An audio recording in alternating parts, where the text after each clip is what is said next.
Mr. Mike Crowley. How you doing today, sir? Joey, I'm doing great. How are you?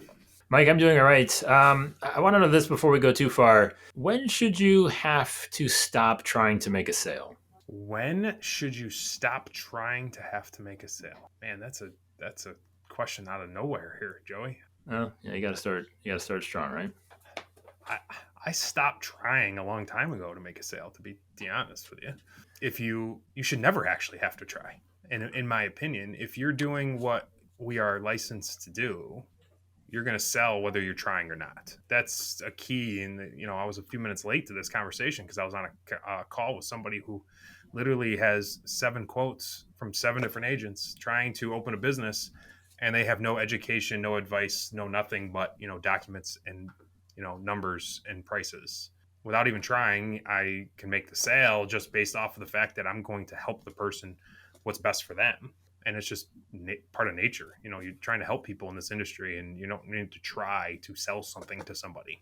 And I don't know if that's where you were going with this, or Well, I mean, you gave a much better answer to my what I thought was a silly question, but I think you elevated it a little bit. I was going to go with stores that put way too much stuff in the checkout line for people to actually look at, and then it impedes with me trying to check out. I'm ready to go. They're like, what are they doing? I'm yeah, not sure what's happening. I don't want to be rude, but at some point we got to get on with this thing, and I want to give right, them my money. So I guess the better question is like, at what point does it detract from the experience, right? At yeah. what point do you try to grab every last dollar to where you then create social anxiety for the people that are trying to do business with you because they have to fear of angering the person in front of them. But since you already brought it to insurance, let's keep it there, Mike, because why not? That's what we're here to talk about. I think the interesting thing is there you say you don't have to try to make a sale. That I would say that I have run across many a number of folks of our generation that feel that way. I've heard I'm not a very good salesman or something in that neighborhood of like, I don't have to try to do this thing. What is it about the way that maybe we were raised and brought into the industry that maybe differs from the one that sort of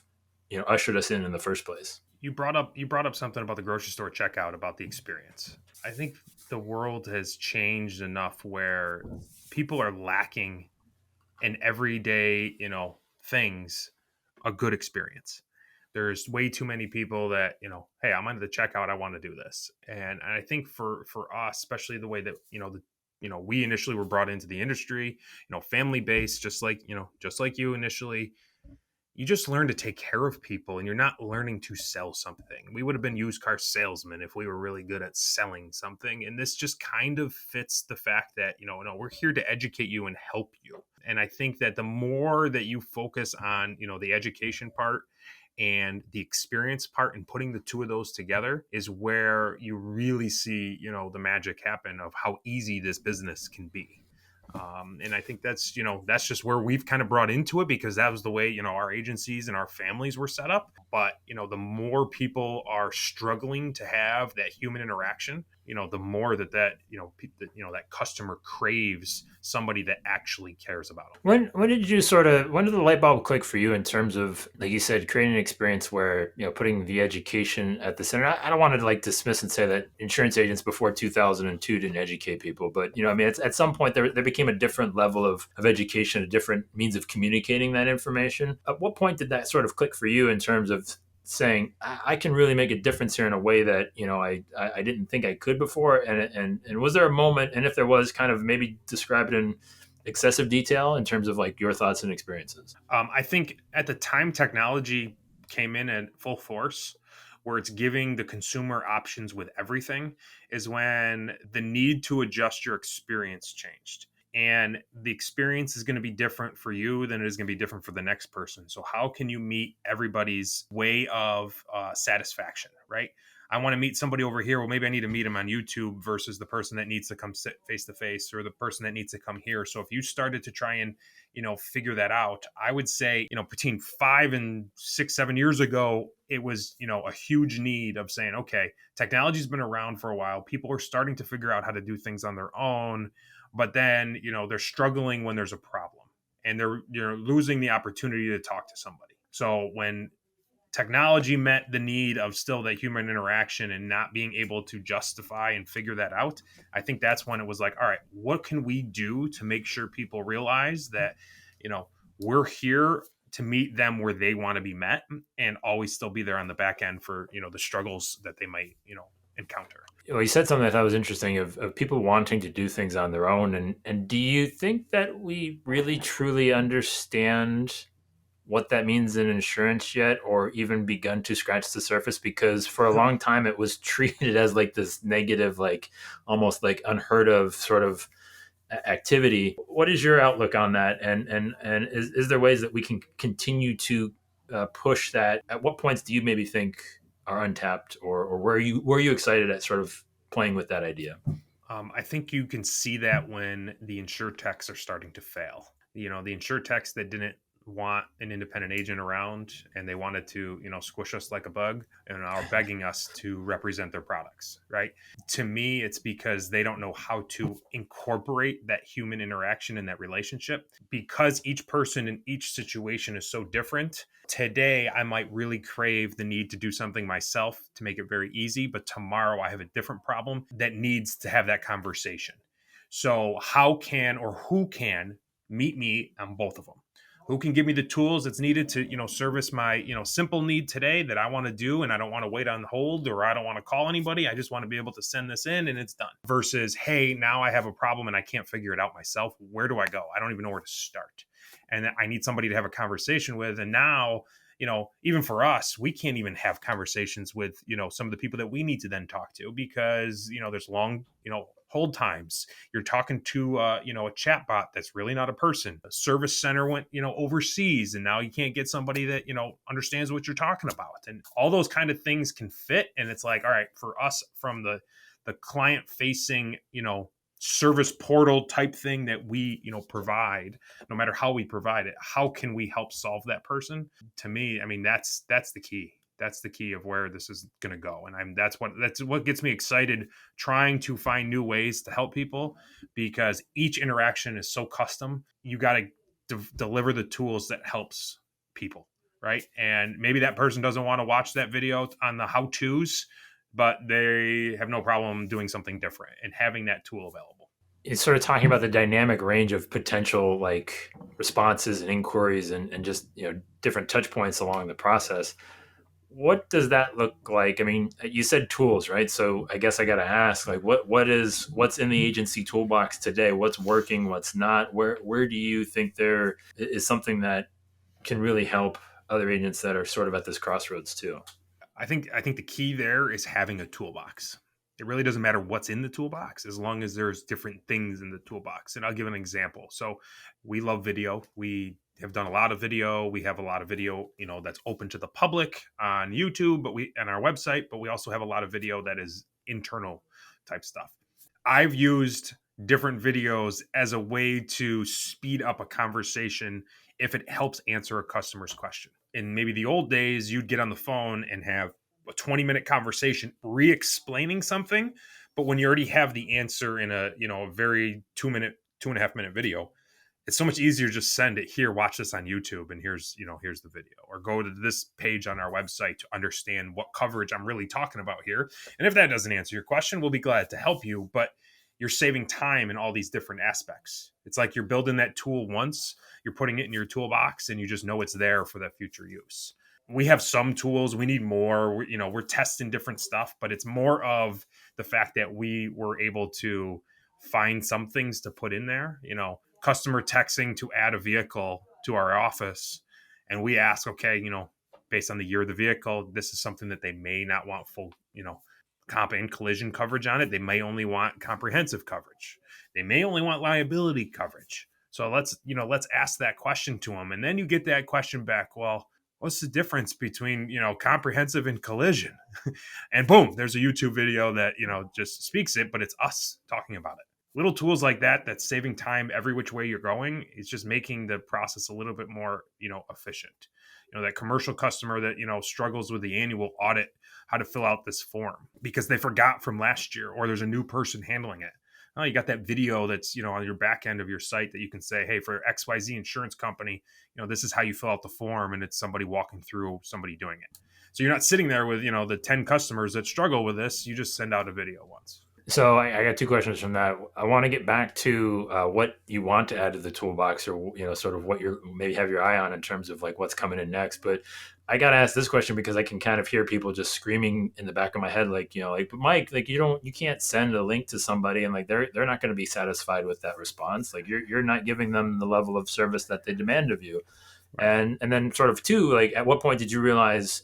Because I think I might know the answer, but did you realize that if they are accepting of that, at what level were you able to then elevate the agency even more because you had more time because of those, again, changing those behaviors of your customers?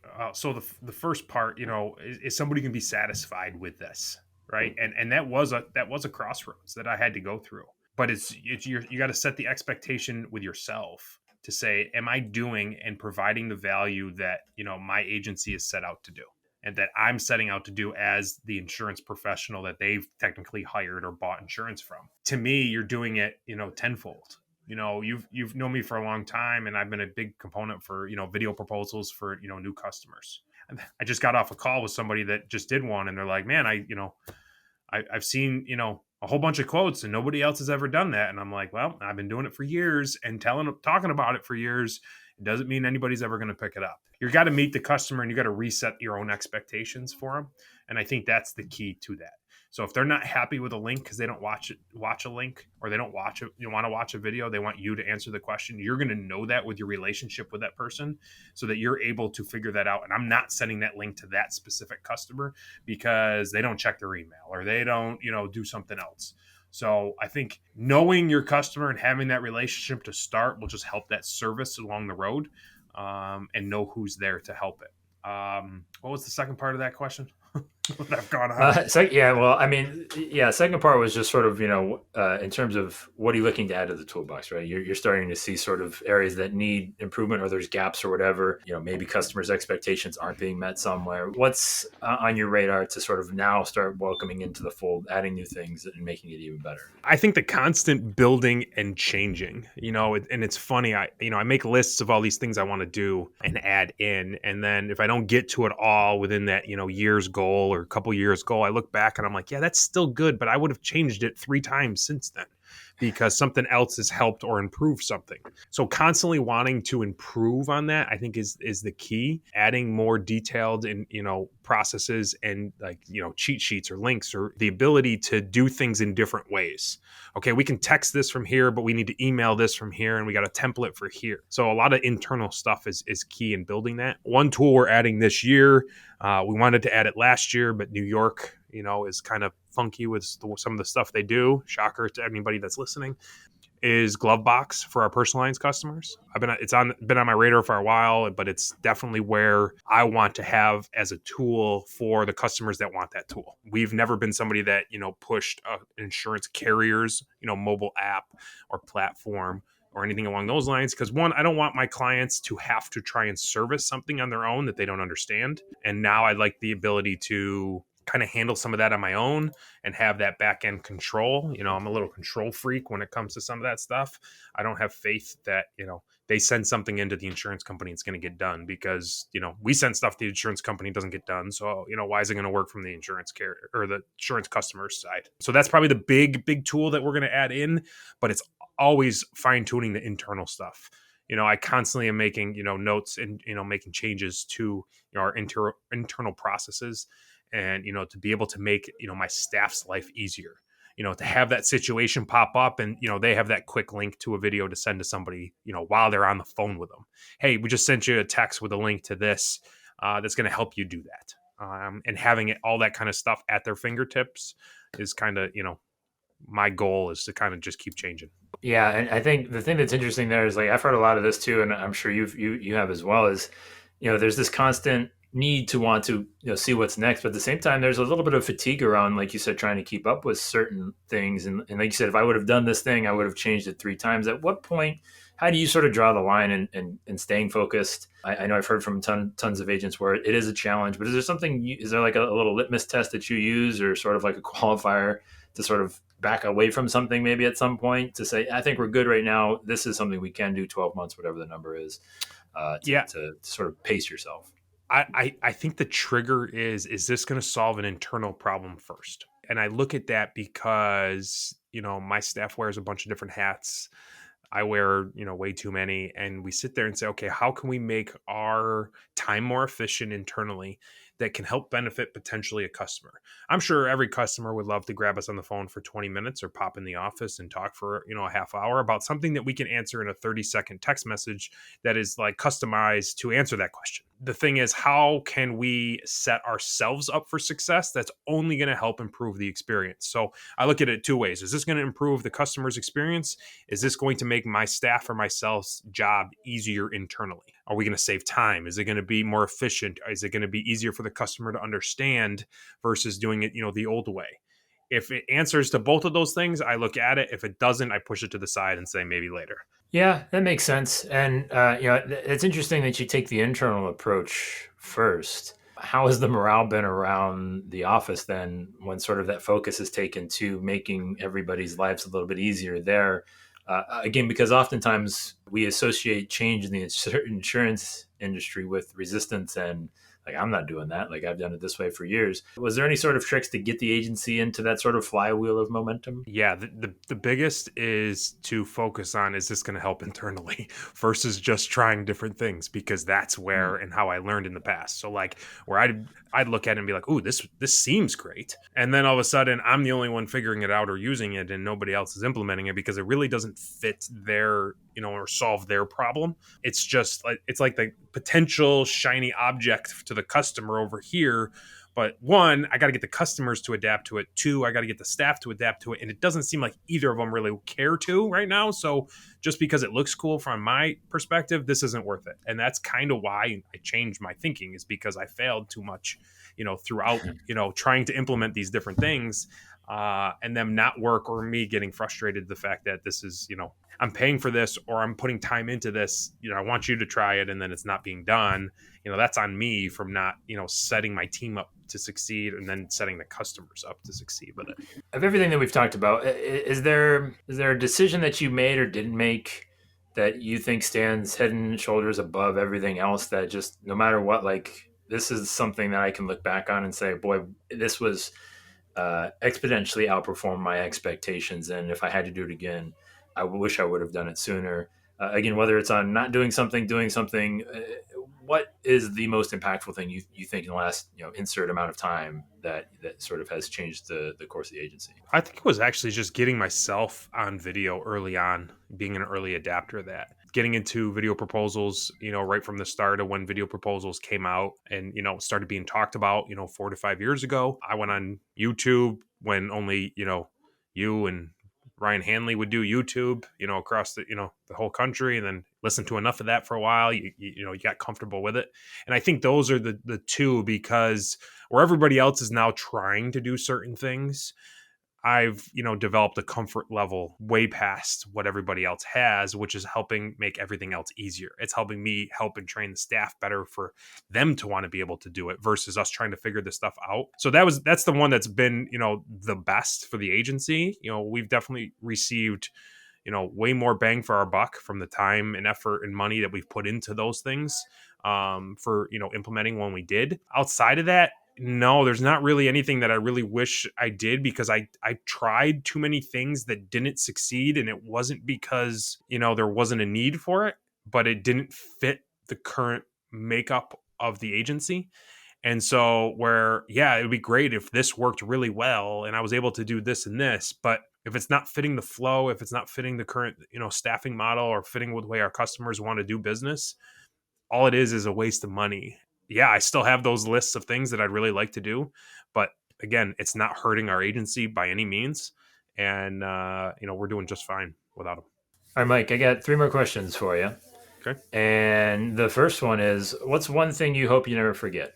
One thing I hope I never forget. I never forget, where I initially started from, because I've made a lot of changes over the years. The grind that I started in a family agency, to be able to build from my zero customers at my desk, up to what I would say is a successful book of business and agency. Never forget that love and the grind for the business, because where I might not grind so much on trying to sell policies like I used to, because I now have other people that can do that. It's the grind to continuously be improving of the agency and not getting into that coast mentality. So that is, something that I wish I never, stop. Now, on the other side of that, what is one thing you still have yet to learn? So if we're going to stay in the same kind of realm, the one thing that you would think that I would have, put a little more attention to was how to do, ads successfully when it comes to, Facebook or, LinkedIn or whatever social media platform you want to use. To have the content, library that I have and not know how to really do ads successfully was something that I just, every time I tried to learn, I couldn't wrap my head around, nor did I want to take the extra time to do it. It's definitely one of those things that, should be hired out in my agency versus internal. All right, Mike, last question to you. If I were to hand you a magic wand of sorts to reshape, change, alter, speed up really any part of insurance, what's that thing? Where's it going? And what's it doing? Oh, it is changing the insurance carrier's technology and being able to do the things that we need to do on an even scale from carrier to carrier or from product to product.